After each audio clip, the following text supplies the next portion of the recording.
Hello everyone, I'm Russ Shaw and welcome to the basement studio of the ASI podcast. I could have shot this video upstairs on the couch. Upstairs is where you sit down, you're greeted right if you are a guest in my home. It's the world that we like our family, friends, the people that we invite into our homes to see. The basement's usually dingy, dirty.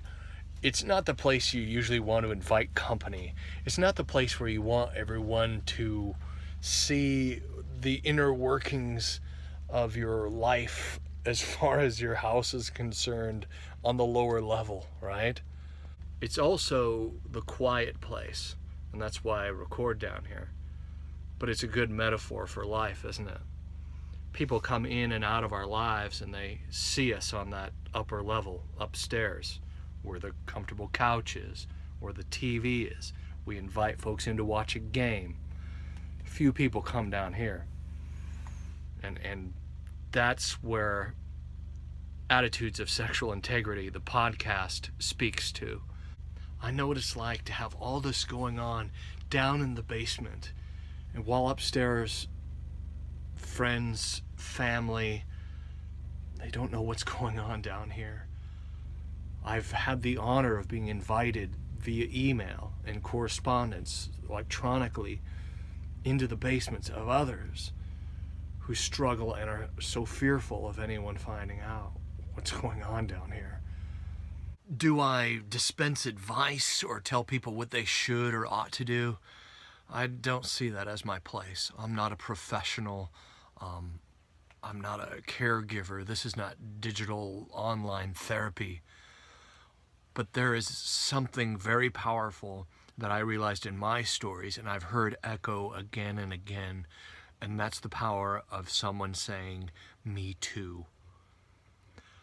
ASI is here to encourage folks to seek out qualified therapists, caregivers in this area.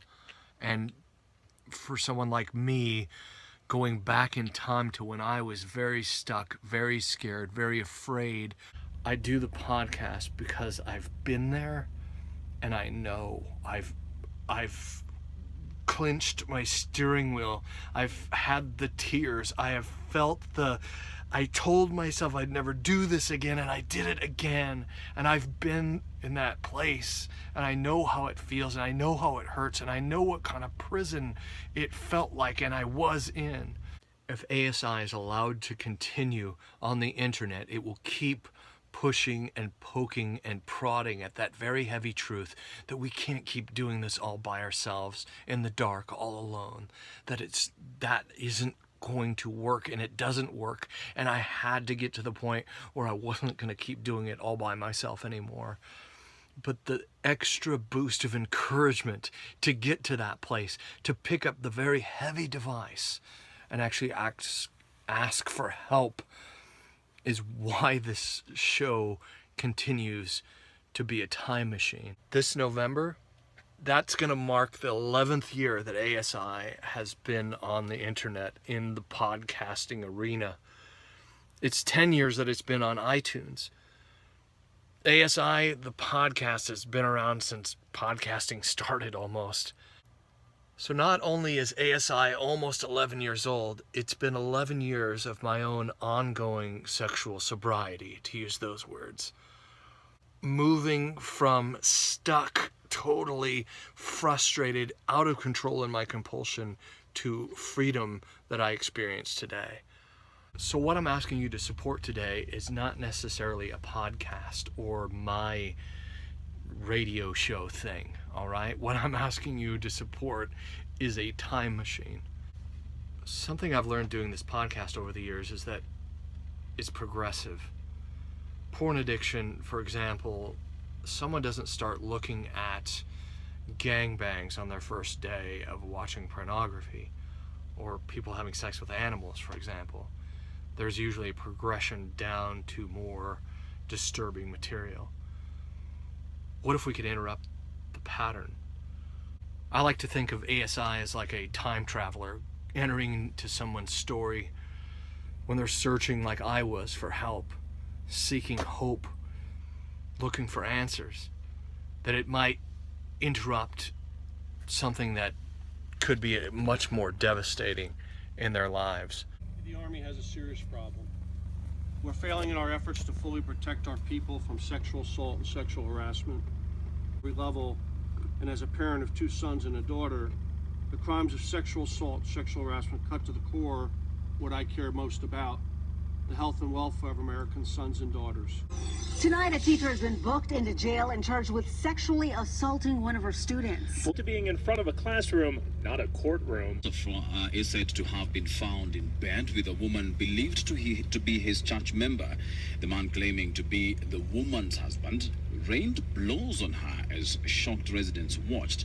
Ian Wafula reports on the incident that has rattled the Anglican diocese here in Nairobi. Looking into whether a firefighter had an affair with a married mother of 3 after responding to 911 calls at her house. This stuff was kind of hard to see because there's a lot of, it's my wife, 5 years. Of having sex with their patients are put on notice. The state is coming after. Sat just a few feet away from his accuser as his former student described their relationship here in court. 27-year-old Ryan McKelvey was supposed to be ministering these teenage girls, but instead he's accused of sexually abusing and exploiting. Bueller in the Breaking News Center, where we're just learning the disturbing details of a local pastor's arrest. Deputies telling us he used his power and position to molest 3 women. Sadly, I could go on for hours on this material. Part of doing this podcast is I can't share with you some of the emails that I've got in the past. I value people's sharing with me their secret place very much. It's like sacred space to me that someone would let me in to some of the hurt and the issues and the pain that they've gone through. And while I can't share their stories, these are public. And I want you to know that this podcast, this time machine, has interrupted the patterns. And it does make a difference. So I'm looking for collaborators and assistants to give monthly, or a one-time gift would be like an assistant assisting on this time machine experiment. A collaborator would be giving monthly to keep the monthly bills paid on the ASI podcast. Thanks again for watching this video, and again, I can't thank you enough for wanting to give and support this podcast. Your money, your life energy, you stepping in with me here will continue this podcast to keep going. Without it, the podcast can't survive. It won't continue. Thanks again for your support, and let's continue to change lives, interrupt stories, go back in time before lives are devastated, and change the future. Thanks for coming with me and partnering with me, co-producing with me, being an assistant, a collaborator, whatever it is. I thank you more than words can express. Whether you choose to give to ASI or not, I wanted to leave you with this. Last summer, about this time, the ASI podcasts downloads grew by leaps and bounds. July of 2015, a group calling themselves the Impact Team hacked a website that was in business for the sole purpose of bringing together people who wanted to have extramarital affairs. The website was called Ashley Madison. The group, referring to themselves as hacktivists, had the demands of Ashley Madison that they either close their doors or reap the consequences of 20 million users' data being exposed on the internet. Ashley Madison said, "Oh, that's not going to happen. We have encrypted servers. These guys are bluffing." And August 20th, 18th, 20th of 2015, all of that data was leaked onto the internet.